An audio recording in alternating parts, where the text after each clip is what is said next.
Yes बेटा, so we are starting with the formal charge. एक molecule या ion के किसी पार्टिकुलर एटम के ऊपर उसके फॉर्मल चार्ज को कैसे कैलकुलेट करोगे, ये अभी हमने देखा कि इसका फॉर्मूला ये होगा, valence electron of atom in free state minus non bonding electron, that is the number of dots minus number of bond pair. और ये सारी कैलकुलेशन के लिए आपको डॉट स्ट्रक्चर पहले चाहिए। तो एक छोटा सा एग्जांपल हम ले रहे हैं, ओजोन का एक न्यूट्रल मॉलिक्यूल है, O3 इसका फॉर्मूला है। अगर आप इसका डॉट स्ट्रक्चर बनाओगे, ये डॉट स्ट्रक्चर इस तरह से बनता है। 3 ऑक्सीजन एटम है, एक जगह डबल बॉन्ड है, एक जगह सिंगल है। ठीक है, यहाँ पर आपके 2 डॉट है, मतलब एक लोन पेयर है। यहाँ पर आपके 3 लोन पेयर्स हैं, ये मैंने पहले से ही बना लिया। अब चूंकि तीनों ही सेम एटम है तो मैंने इनको मार्किंग कर दी 1 2 3। ठीक है, एक सेंट्रल है, 2 सराउंडिंग है। अब हम फॉर्मल चार्ज निकाल रहे हैं। हालांकि वो जो न्यूट्रल मॉलिक्यूल है तो इसके ऊपर नेट चार्ज क्या होगा, न्यूट्रल मॉलिक्यूल के ऊपर नेट चार्ज 0 है। अब इस 0 में इंडिविजुअल ऑक्सीजन का क्या कंट्रीब्यूशन है, that will call their formal charge. तो सबसे पहले हम निकाल रहे हैं formal charge of central oxygen, that means ये हम फर्स्ट निकाल रहे हैं फॉर्मल चार्ज ऑफ ऑक्सीजन जो नंबर 2 पर है। अब देखो फॉर्मूला अप्लाई करो, बिल्कुल straightforward. Valence electron, oxygen के लिए वैलेंस इलेक्ट्रॉन कितने होते हैं, 6, 8 होता है एटॉमिक नंबर। फर्स्ट ऑर्बिट में 2, सेकंड में 6 इसका फ्री स्टेट में हो गया। Minus non bonding, non bonding में मैंने क्या बताया था कि डॉट्स काउंट करने, कितने डॉट यहाँ पर है 2, this is 2, minus number of bond pair. यहाँ पर टोटल बॉन्ड पेयर देखो, लाइंस काउंट करनी है, कितनी लाइन बन रही है इसके साथ, 1 2 3। अब मुझे बताओ इसका आंसर कितना मिलेगा, 6 माइनस 2 माइनस 3 कितना आएगा, +1, +1 हो जाएगा ना। साइन लेना है, क्योंकि चार्ज के साथ साइन देना जरूरी है। 1 आएगा तो मतलब +1 लेना। अब आप ऑक्सीजन, F का मतलब बेटा फॉर्मल चार्ज है, फॉर्मल चार्ज हम निकाल रहे हैं। सपोज करो फर्स्ट नंबर वाले ऑक्सीजन पे बैलेंस इलेक्ट्रॉन तो सभी के लिए सेम होगा 6, माइनस नॉन बॉन्डिंग यहाँ पर कितने हैं 4, क्योंकि 4 डॉट्स हैं। बॉन्ड पेयर कितने बन रहे हैं 2, यहाँ पर क्या आएगा 0। ठीक है, third, for third oxygen that means number 3 वाले ऑक्सीजन का निकालते हैं।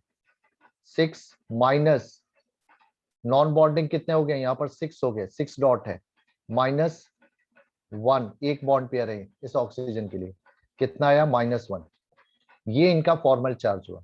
अब देखो यहाँ पर इनको टोटल वैल्यू करो, -1 +1 कैंसिल आ जाएगा, नेट चार्ज यहाँ पर क्या आएगा 0 आ जाएगा। पर नेट चार्ज 0 का मतलब ये नहीं है कि इनके ऊपर चार्ज नहीं है, क्योंकि जब इलेक्ट्रॉन शेयर होते हैं तो उन शेयरिंग से में भी चार्ज की डेवलपमेंट होती है। उसी को जब हम इंटरनली कैलकुलेट करते हैं डॉट स्ट्रक्चर से, तो that is called formal charge. तो ये एक मैंने बहुत ही सिंपल एग्जांपल लेकर बनाया फॉर्मल चार्ज का। यस बेटा, क्लियर है सबको या नहीं है?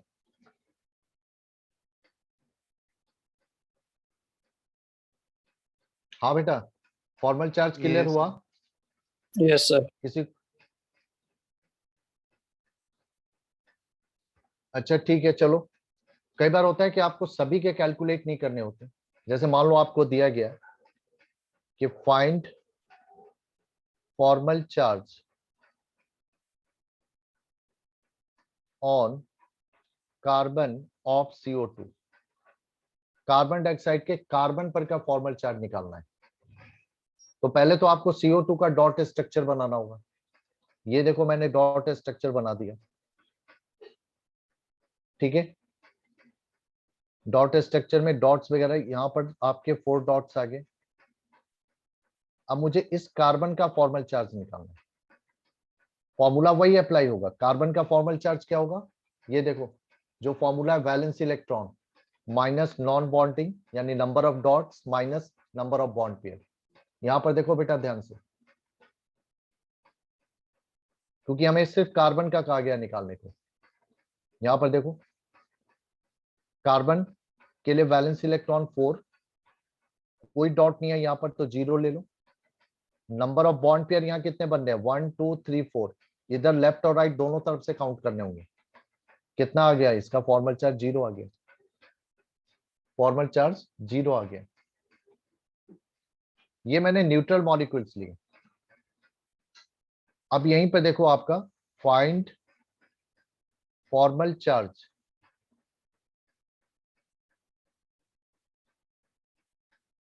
On each atom in carbonate ions. Carbonate ion में हर एक एटम के लिए आपको फॉर्मल चार्ज निकालना है, यानी etch carbon and each oxygen. पहले डॉट स्ट्रक्चर बना लो। कार्बोनेट का डॉट स्ट्रक्चर ये हो गया।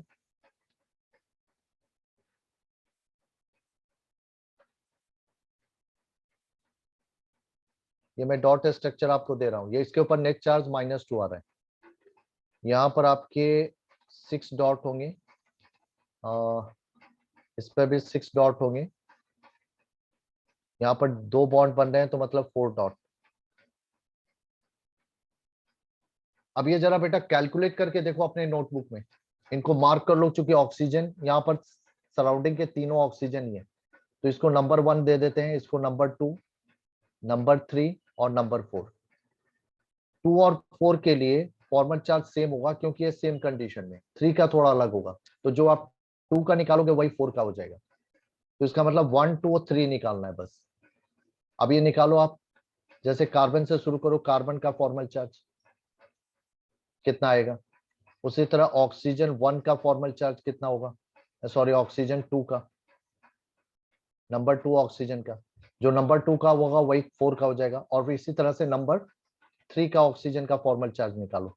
यस बेटा निकाल के देखो।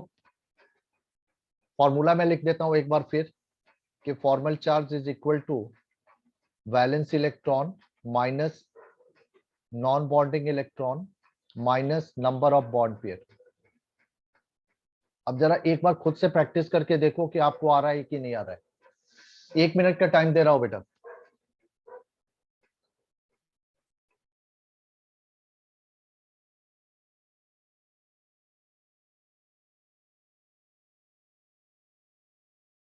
सर हाँ बोलो बेटा। सर जो भी फॉर्मल चार्ज सेकेंड ऑक्सीजन और फोर्थ ऑक्सीजन का होगा वो दोनों सेम ही होगा ना? हाँ क्योंकि दोनों सेम कंडीशन में है ना, क्योंकि दोनों पे okay sir. Number of dots equal है, number of bond pair equal है, तो इसका मतलब इनके फॉर्मल चार्ज सेम आएंगे। तो देखो बिल्कुल स्क्रीन पर है, सबको प्रैक्टिस करनी है। ये मत सोचो कि और सिर्फ एक दो लोगों को करनी है बेटा। सारे प्रैक्टिस करके देखो कि आपका आ रहा है कि नहीं आ रहा है फॉर्मल चार्ज। फॉर्मूला भी देखो, फॉर्मूला से करना है। डॉट स्ट्रक्चर भी मैंने दे दिया है। सर हो गया। ओके बेटा, जरा बाकी लोगों को भी कर लेने दो। हो गया सर। आर्यन आपका हो गया बेटा। Yes sir. खुशी, अदिशा, यस बेटा। हो गया सर। ओके बेटा। अर्णव चोपड़ा, यस बेटा। अभिनव, यस सर। अभिनव कैलकुलेट किया आपने बेटा।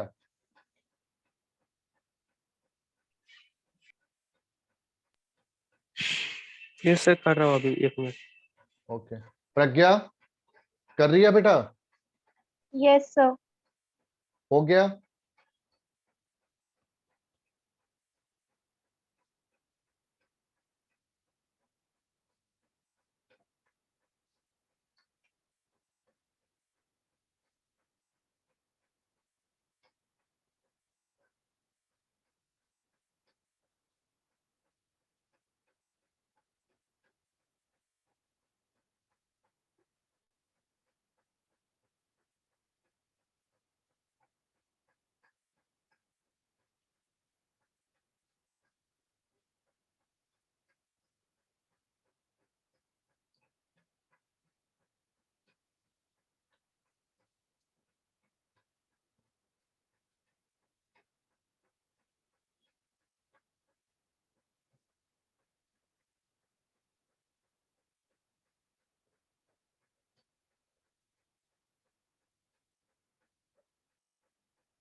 सभी के हो गए या किसी का ऐसा भी नहीं हो रहा है?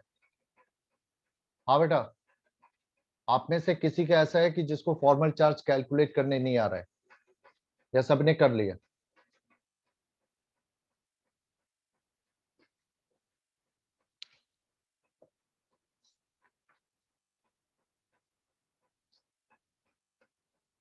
इसका मतलब सभी का हो गया। अब देखो, फॉर्मल चार्ज सिर्फ कैलकुलेट करने के लिए नहीं आ रहा है, आपसे पूछा जाएगा इसका सिग्निफिकेंस। यस बेटा, सबने कर लिया था ना? किसी कोई प्रॉब्लम तो नहीं हुआ?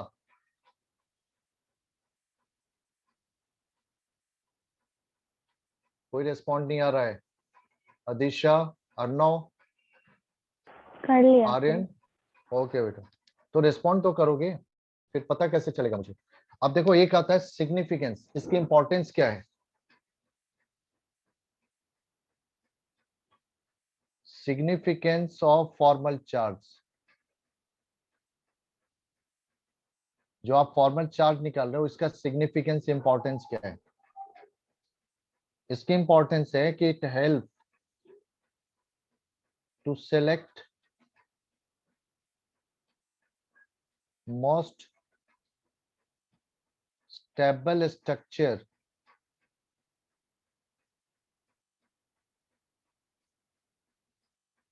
फॉर मॉलिक्यूल और आयंस। एक कोवैलेंट मॉलिक्यूल के मोर स्टेबल या मोस्ट स्टेबल स्ट्रक्चर को सेलेक्ट करने में हेल्प करता है। ये कैसे? इसको ऐसे समझो, देखो स्ट्रक्चर जो आप डॉट स्ट्रक्चर बना रहे हो, उससे आपको क्या पता लगता है कि आपके मॉलिक्यूल में कौन सा एटम किसके साथ बॉन्डिंग कर रहा है, किसके साथ इलेक्ट्रॉन शेयरिंग कर रहा है। स्ट्रक्चर तो यही बात बताता है ना, कि अगर आपके मॉलिक्यूल में दो या दो से ज्यादा एटम है, तो how they are arranged, which atom is sharing its electron with which atoms. जैसे मान लो एक कोवैलेंट मॉलिक्यूल है जिसका फॉर्मूला लिखा हुआ है A2B, यानी जिसमें ए के दो एटम और बी का एक एटम। अब ये इन तीन एटम के अरेंजमेंट या इसका स्ट्रक्चर दो तरह से हो सकता है, या तो दोनों ए एटम एक दूसरे से लिंक है और उसमें से ए जो है वह बी से लिंक है, या एक पॉसिबिलिटी ये हो सकती है कि बी को हमने सेंटर में रखा, यहाँ पर देखो बी सिर्फ सिंगल ए एटम से लिंक है, यहाँ पर बी जो है सेंटर में रखा हमने और इसके सराउंडिंग में दोनों ए को लिया, तो ये देखो दो पॉसिबल स्ट्रक्चर बने। यानी जो आप डॉट स्ट्रक्चर बनाते हो, तो कई बार ऐसा होता है कि एक मॉलिक्यूल के अलग अलग डॉट स्ट्रक्चर बन सकते हैं। लॉजिक ही तो है, अरेंजमेंट ऑफ एटम ही तो लेना है। तो इस तरह से मैंने दिखाया कि यहाँ पर दो स्ट्रक्चर, इसके दो डॉट स्ट्रक्चर बन सकते हैं। अब इनमें से कौन सा राइट है, कौन सा करेक्ट है, या कौन सा ज्यादा स्टेबल होगा? जो ज्यादा स्टेबल होगा हम उसी को लेके चलेंगे कि यही स्ट्रक्चर इसका पॉसिबल है। तो ये कैसे डिटरमाइन होता है? ये फॉर्मल चार्ज से ही डिटरमाइन होता है।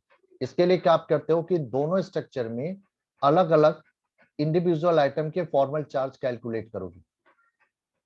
दोनों स्ट्रक्चर में ईच एटम के लिए फॉर्मल चार्ज कैलकुलेट करोगे, और अब आप देखोगे कि जिस स्ट्रक्चर में फॉर्मल चार्ज की वैल्यू लोएस्ट होगी, उसको आप सेलेक्ट करोगे as the stable structure for the molecule. यानी इसमें दोनों में आपने फॉर्मल चार्ज निकाले। जैसे मान लो यहाँ पर ए का फॉर्मल चार्ज सपोज करो 1 आ रहा है, एक का -1 आ रहा है, एक का +1 आ रहा है, ठीक है, और बी का यहाँ पर 0 आ रहा है। यहाँ पर देखो इस स्ट्रक्चर में जस्ट ये एज्यूम किया मैंने, यहाँ पर देखो ए का फॉर्मल चार्ज यहाँ दोनों जगह -1 आ रहा है, या +1 मान लेते हैं, दोनों जगह, दोनों ए एटम के लिए। बी का आपका 0 है। अब यहाँ पर देखो नेट आपका चार्ज जो है 0 बन रहा है, यहाँ पर नेट चार्ज आपका +2 आ रहा है, और इसमें फॉर्मल चार्ज जो है वह यहाँ से हाइयर है। एक का तो सेम है, बट दो में केस में देखो एक का सेम मिल रहा है, बट एक का -1 है, यहाँ पर +1 है, यहाँ पर हाइयर आ रहा है, इसमें लोअर चार्ज प्रेजेंट है। तो इसको हम स्टेबल स्ट्रक्चर लेंगे, यानी मॉलिक्यूल का स्ट्रक्चर हम इसको मान लेंगे, इसको नहीं लेंगे। ये सिग्निफिकेंस है, ये इंपॉर्टेंस है। आप इसको खुद पे भी ट्राई कर सकते हो। मैं आपको एक एग्जांपल भी दे रहा हूं, आप ये खुद अटेम्प्ट करके देखना। इसका एक एग्जांपल मैं दे रहा हूं, मिथेनॉल। मिथेनॉल होता है CH3OH। हालांकि ये आपने फॉर्मूला डायरेक्ट लिख दिया है, बट एक्चुअल में इसका मॉलिक्यूलर फॉर्मूला क्या बनता है, CH4O। ये आप फॉर्मूला लो, ये अभी मत लो, ये तो फिर एक्चुअल पता लग गया। मिथेनॉल का मॉलिक्यूलर फॉर्मूला CH4O है। अब इससे दो स्ट्रक्चर बन सकते हैं, एक CH3OH और दूसरा स्ट्रक्चर इस तरह से लो, CH2OH2। ठीक है, ये दो तरह के डॉट स्ट्रक्चर बनाओ।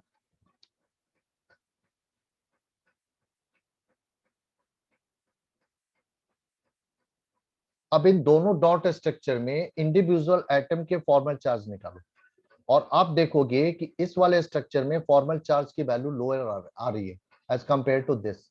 इसका मतलब मिथेनॉल के लिए ये स्ट्रक्चर पॉसिबल है, ये नहीं। तो मतलब कि फॉर्मल चार्ज के बेसिस पर we are selecting the most suitable और most stable dot structure for the molecular ion. So ये आपका सिग्निफिकेंस होता है। ठीक है बेटा, तो ये हमने देखा कोवैलेंट बॉन्ड के लिए फॉर्मल चार्ज और डॉट स्ट्रक्चर का फॉर्मेशन। यहां से एक और इंपॉर्टेंट ले रहे हैं, हालांकि ये पहले भी कर चुके हो, प्रॉपर्टी ऑफ कोवैलेंट कंपाउंड्स। यानी कोवैलेंट बॉन्ड से जो मॉलिक्यूल बनते हैं उनको हम क्या कहते हैं, कोवैलेंट कंपाउंड। तो प्रॉपर्टी ऑफ कोवैलेंट कंपाउंड, और इसी के बेसिस पर आयोनिक और कोवैलेंट कंपाउंड्स को कंपेयर करने के लिए आपको कहा जाता है। तो हमने आयोनिक कंपाउंड की प्रॉपर्टी पहले ही पढ़ रखी है, पहले हमने किया हुआ है आयनिक कंपाउंड की प्रॉपर्टी। अभी हम कर रहे हैं कोवैलेंट कंपाउंड की प्रॉपर्टी। देखो आयनिक कंपाउंड की प्रॉपर्टी में फर्स्ट जो प्रॉपर्टी थी आपकी कि आयनिक कंपाउंड जो होते हैं जनरली क्रिस्टलाइन सॉलिड्स होते हैं। जो भी आयनिक बॉन्ड से कंपाउंड बनता है वो जनरली सॉलिड होता है। बट कोवैलेंट में ऐसा नहीं है, कोवैलेंट कंपाउंड सॉलिड के साथ साथ लिक्विड और गैस भी हो सकते हैं। तो covalent compound may be solid, liquids और गैस, ये तीनों स्टेट में मिल सकते हैं। पहला इंपॉर्टेंट आपको यहां पर मिल गया। सेकेंड पॉइंट आपने पढ़ा था कि आयोनिक कंपाउंड के लिए मेल्टिंग और बॉइलिंग पॉइंट हायर होते हैं, बिकॉज उनके सॉलिड स्टेट में आयन जो होते हैं वह स्ट्रॉन्ग इलेक्ट्रोस्टैटिक फोर्स के थ्रू बाइंडेड होते हैं। बट यहाँ पर बाइंडिंग फोर्स जो है थोड़ी सी वीकर होती है, तो यहाँ पर कोवैलेंट कंपाउंड के लिए lower melting point and boiling point होगा। थर्ड इंपॉर्टेंट कैरेक्टरिस्टिक जो आएगी या प्रॉपर्टी आएगी कोवैलेंट कंपाउंड को लेकर, आयनिक कंपाउंड सॉल्युबल होते हैं वाटर में। बट यहाँ पर क्या लिखना है कि कोवैलेंट कंपाउंड जनरली इनसॉल्युबल होते हैं वाटर में, insoluble in water in general. कुछ सॉल्युबल भी होते हैं पर जनरली ये इनसॉल्युबल होते हैं वाटर में, but soluble in organic solvents. Water में ये डिसॉल्व नहीं होते हैं बट ऑर्गेनिक सॉल्वेंट्स होते हैं, लाइक बेंजीन, ईथर, इन सब में ये आसानी से डिसॉल्व हो जाते हैं क्योंकि ये नॉन पोलर सॉल्वेंट है। वहां पर आपने पढ़ा था कि आयनिक कंपाउंड सॉलिड स्टेट में इंसुलेटर होते हैं, they are not conducting electricity in solid state. But जब आप उनको डिसॉल्व करते हो वाटर में और एक्वा सॉल्यूशन बनाते हो या उनको मेल्ट करते हो, तो मेल्टेड स्टेट में या एक्वा सॉल्यूशन में they become the good conductor of electricity. But यहाँ पर ऐसा नहीं है, कोवैलेंट कंपाउंड जो होते हैं दे आर ऑलवेज इंसुलेटर, ये इंसुलेटर होते हैं। इट मींस कि they are not conducting electricity, they are bad conductor. Insulator या कह सकते हो कि बैड कंडक्टर ऑफ इलेक्ट्रिसिटी, ये पूरी तरह से इलेक्ट्रिसिटी कंडक्ट नहीं करते हैं, तो they become the bad conductor of electricity. ये एक इंपॉर्टेंट कैरेक्टरिस्टिक हो जाएगी। फिफ्थ आपने वहां पर प्रॉपर्टी देखा था कि ionic compound do the reaction through ions. जैसे ही आप उनको रिएक्शन में इन्वॉल्व करते हो तो ब्रेकअप इनटू आयंस और उनके आयन पार्टिसिपेट करते हैं रिएक्शन में। पर कोवैलेंट मॉलिक्यूल में आयन तो होता नहीं है, तो ये आयोनिक रिएक्शन नहीं करते हैं, they generally undergo molecular reaction. So they undergo molecular reaction. तो ये कुछ इंपॉर्टेंट कैरेक्टरिस्टिक है कोवैलेंट कंपाउंड को लेकर, जो कई बार कंपेयर करने के लिए भी आ जाता है कि compare ionic and covalent compound. तो ये था आपका। अब नेक्स्ट टॉपिक है बेटा कोऑर्डिनेट बॉन्ड। कोऑर्डिनेट बॉन्ड या इसी को डेटिव बॉन्ड भी कहा जाता है।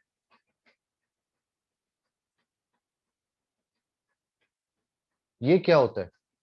देखो कोऑर्डिनेट या डेटिव बॉन्ड जो है, it is a like a covalent bond.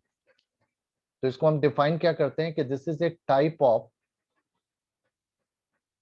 Covalent bond, जो अभी आपने किया कि इलेक्ट्रॉन के शेयरिंग से जो बॉन्ड बनता है। तो एक तरह से ये कोवैलेंट बॉन्ड ही होता है, ये उसी का टाइप है, स्पेशल टाइप है, इन विच both electrons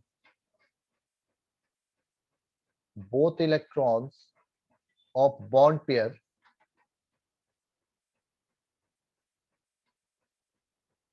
are contributed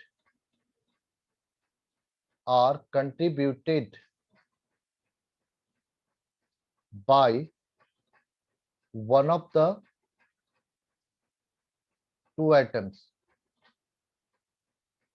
इसको ऐसे समझो, नॉर्मली आपने क्या पढ़ा है कि जब भी कोवैलेंट बॉन्ड बनता है, मान लो ए और बी दो एटम है, इन दोनों के बीच में एक बॉन्ड पेयर बनना है।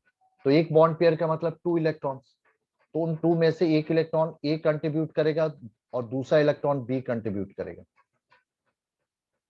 तो कंट्रीब्यूशन इक्वल लेवल पर होता है। तो ये एक नॉर्मल कोवैलेंट बॉन्ड है, या सिंपली जिसको कोवैलेंट बॉन्ड कहते हैं। तो नॉर्मल कोवैलेंट बॉन्ड या सिंपली जब कोवैलेंट बॉन्ड की बात आती है, तो इसका मतलब कि इसमें contribution in bond pair equal होता है by the both bonded atom. ठीक है। और एक केस होता है कि जब आपका ए और बी के बीच में एक बॉन्ड पेयर शेयर हो रहा है, बट इस बॉन्ड पेयर के दोनों इलेक्ट्रॉन कोई एक एटम कंट्रीब्यूट कर रहा है, आइदर ए और बी, दोनों में से कोई एक ही कंट्रीब्यूट कर रहा है।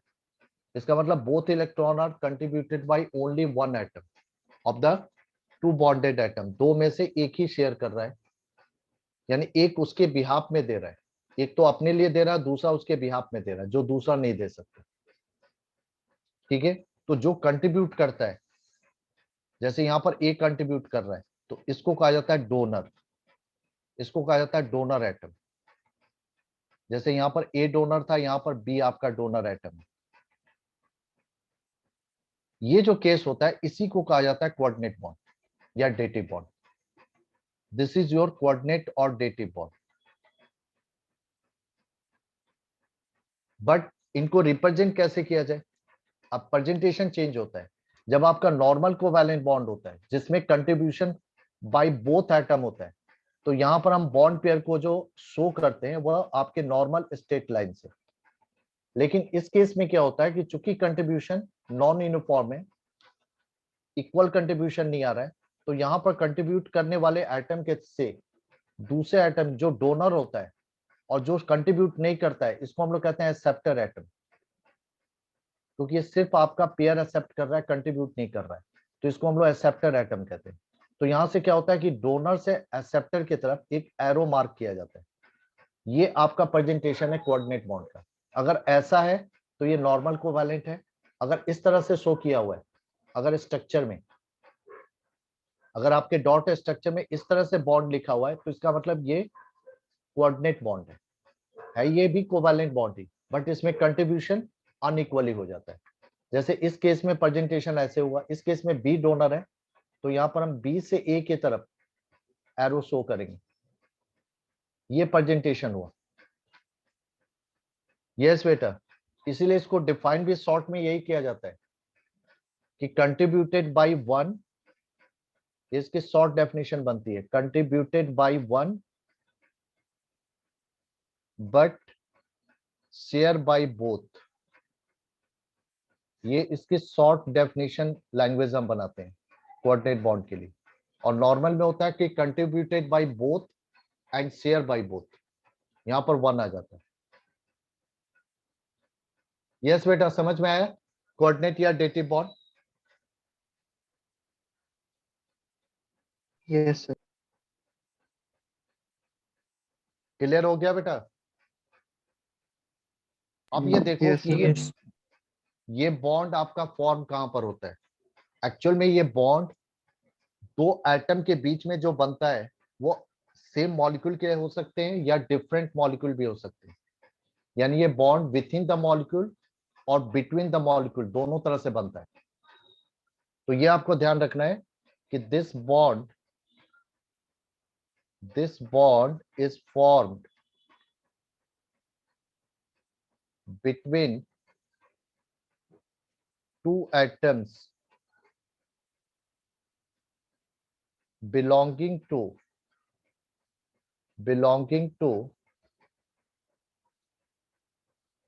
same or different molecule, same or different molecules। ये बहुत इंपॉर्टेंट है। इसके थ्रू बहुत से ऐसे ड्रॉबैक थे डॉट स्ट्रक्चर में। कुछ ड्रॉबैक तो अभी मैंने डिस्कस किए, कुछ और ड्रॉबैक है जिन पर आपकी अभी नजर नहीं गई है, वो मैं आपको दिखा रहा हूं। तो ऐसे ड्रॉबैक इसी कॉन्सेप्ट के थ्रू फिर सॉल्व किए गए। पर पहली बात है कि जिन दो एटम के बीच में ये बॉन्ड बनेगा उसमें एक एटम के पास लोन पेयर होना चाहिए। ये जरूरी है कि डोनर कौन बनेगा, कि डोनर एटम आपका वही बनेगा कि which have the lone pair, जिसके पास एक्सेस इलेक्ट्रॉन है, लोन पेयर ऑफ इलेक्ट्रॉन होगा। और एक्सेप्टर एटम कौन बनेगा, जिस पर फर्दर शेयर करने के लिए कोई इलेक्ट्रॉन बचा ही नहीं है बट उसका ऑक्टेट पूरा नहीं हुआ है। ठीक है, having no electron, no valence electron, ठीक है, एंड इनकम्प्लीट ऑक्टेट है, क्योंकि तभी वो बॉन्ड बनाना चाह रहा है लेकिन बॉन्ड बनाने के लिए, शेयर करने के लिए उसके पास इलेक्ट्रॉन ही नहीं। तो ये जिन दो एटम के बीच में बनेगा, डोनर और एक्सेप्टर, उनकी कंडीशन ये होनी चाहिए। अब ये दोनों एटम या तो सेम मॉलिक्यूल के अंदर है या दो मॉलिक्यूल को बिलोंग कर रहे हैं। जैसे एक केस लेते हैं हम, जब दो मॉलिक्यूल के इन बिटवीन ये बॉन्ड बनता है, एटम टू एटम के जगह पर एटम टू एटम ये बॉन्ड बनेगा, पर ये दोनों एटम दो अलग अलग मॉलिक्यूल को बिलोंग करेंगे। जैसे ammonia and BH3, boron hydride. ठीक है बेटा, अब ध्यान से देखो, अमोनिया में नाइट्रोजन 3 हाइड्रोजन के साथ, आउट ऑफ नाइट्रोजन के पास 5 वैलेंस इलेक्ट्रॉन है, जिसमें से उसने 3 इलेक्ट्रॉन शेयर किया है 3 हाइड्रोजन के साथ, और इसके साथ 3 बॉन्ड पेयर बन गए। इसके बाद भी इसके पास एक लोन पेयर ऑफ इलेक्ट्रॉन है। ठीक है, इसके पास एक लोन पेयर ऑफ इलेक्ट्रॉन है, इसका ऑक्टेट पूरा हो गया है, लेकिन इसके पास अभी भी एक non bonding pair of electron है। दूसरी तरफ बोरन के पास ओनली 3 वैलेंस इलेक्ट्रॉन है, इसके पास 3 वैलेंस इलेक्ट्रॉन है, इसके पास 5। अब ये देखो, ये जब 3 वैलेंस इलेक्ट्रॉन को 3 हाइड्रोजन के साथ शेयर करता है, तब भी इसका ऑक्टेट पूरा नहीं हुआ, क्योंकि 3 हाइड्रोजन के साथ शेयर करने के बाद भी इसके वैलेंस शेल में 6 इलेक्ट्रॉन है, यानी अभी भी ये ऑक्टेट से एक पेयर जो है लेस है। अब ये एक तरह से इलेक्ट्रॉन डेफिशिएंट एटम है, ये इलेक्ट्रॉन रिच एटम है, क्योंकि इसका ऑक्टेट भी पूरा हो गया है और इसके पास अभी भी शेयर करने के लिए 2 इलेक्ट्रॉन अवेलेबल है। तो ये आपका इलेक्ट्रॉन रिच एटम हुआ और ये इलेक्ट्रॉन डेफिशिएंट एटम हुआ। तो ऐसे दो एटम के बीच में ही आपका कोऑर्डिनेट बॉन्ड बनता है। अब ये डोनर बनेगा, ये एक्सेप्टर बनेगा। तो यहाँ पर क्या होगा कि जब ये इसको अप्रोच करेगा, BH3 का मॉलिक्यूल NH3 को अप्रोच करेगा, तो बोरन जो है विदाउट शेयरिंग के नाइट्रोजन के साथ ये इसका लोन पेयर शेयर करेगा। नाइट्रोजन इसको ये लोन पेयर प्रोवाइड करेगा टू शेयर विथ, अपने आप के साथ शेयर कराने के लिए, ये बिना इसका कंट्रीब्यूशन लिए इसके साथ ये lone pair as a bond pair में कन्वर्ट कर देगा। तो मतलब ये स्ट्रक्चर हो जाएगा आपका। ये देखो आपका H एज इट इज रहेंगे। अब जैसे ही ये BH3 ने इसको अप्रोच किया, ये लोन पेयर इनके बीच में बॉन्ड पेयर बन गया, लेकिन इस बॉन्ड पेयर में बोरन का कंट्रीब्यूशन बिल्कुल नहीं है।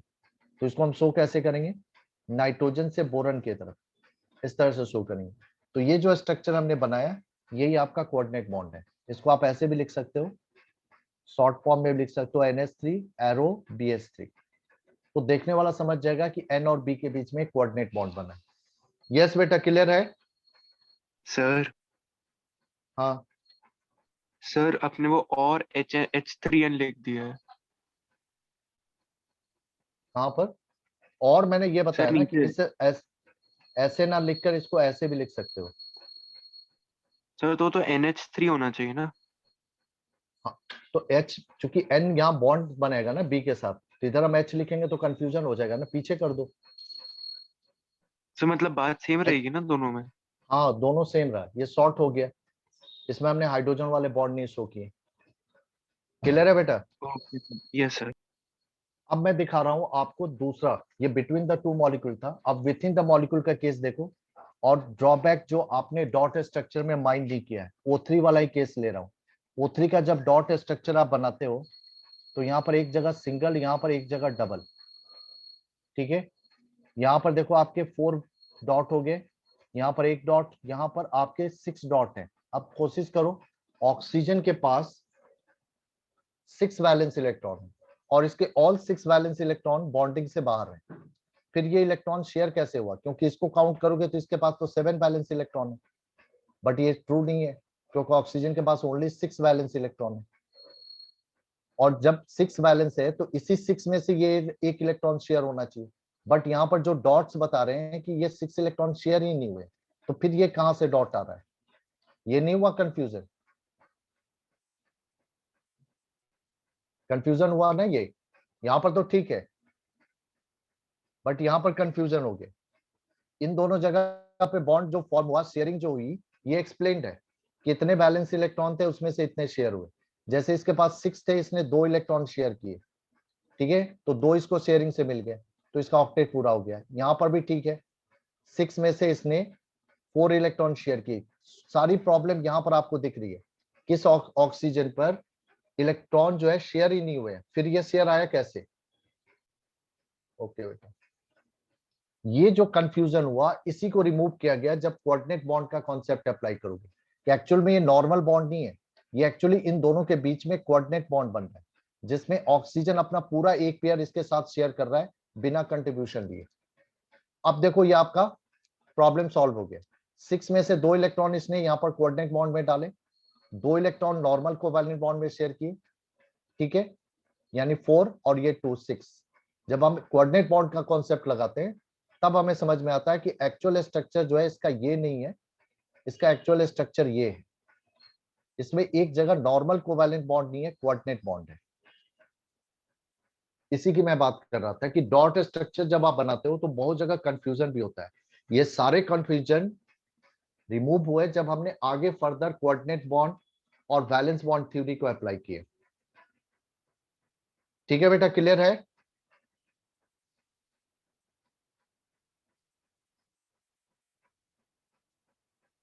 यस बेटा, यस क्लियर सर। हुआ कोऑर्डिनेट बॉन्ड का यस कॉन्सेप्ट? सर।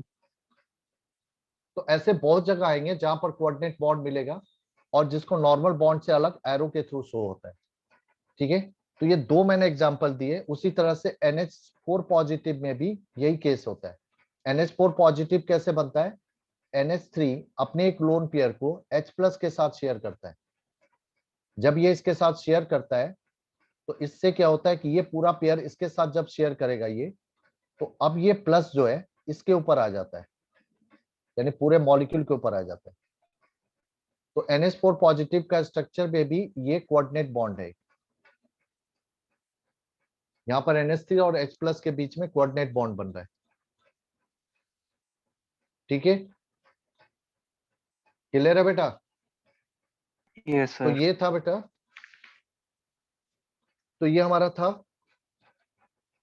कुछ कॉन्सेप्ट। अभी ये चैप्टर में बहुत सारे अलग अलग कॉन्सेप्ट मिलेंगे, जो मैंने बताया कि अब एक्चुअल 11th का कंटेंट स्टार्ट हुआ है। अब इसके बाद हम पढ़ेंगे VSPR थ्योरी, जो इसी थ्योरी का, जो ऑक्टेट रूल की थ्योरी थी, इसी थ्योरी का एक सप्लीमेंट था, ठीक है।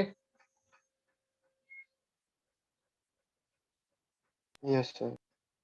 तो चलो बेटा, आज की क्लास इतने ही रखते हैं, इसको रिवाइज करो, फिर नेक्स्ट टाइम हम VSPR थ्योरी पढ़ेंगे, valence bond, valence shell electron pair repulsion theory, और हम देखेंगे कि शेप का फॉर एक्सप्लेनेशन कैसे हम करते हैं, ठीक है। ओके बेटा।